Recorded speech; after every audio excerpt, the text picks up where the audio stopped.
cet électricien a beaucoup de chance d'être encore vivant.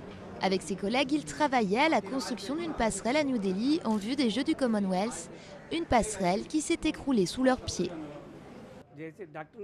Le docteur m'a dit que mon dos était touché. Il m'a dit que j'allais devoir rester allongé comme ça pendant 3 mois. Les travaux pour les Jeux du Commonwealth, prévus en octobre, ont pris énormément de retard. Mais il va bien falloir pourtant que tout soit terminé en temps et en heure. Les ouvriers sont sous pression.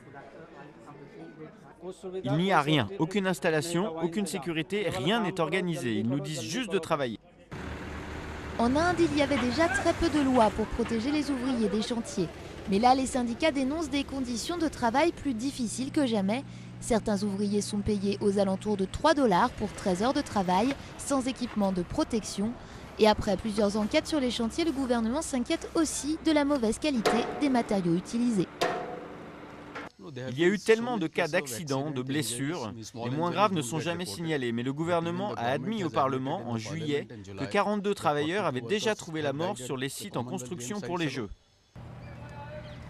Les organisateurs des Jeux et le gouvernement ont refusé de répondre à nos questions. Si la situation ne s'améliore pas, les Jeux du Commonwealth, censés rehausser l'image de l'Inde, pourraient au contraire mettre en pleine lumière les plus mauvais côtés du pays.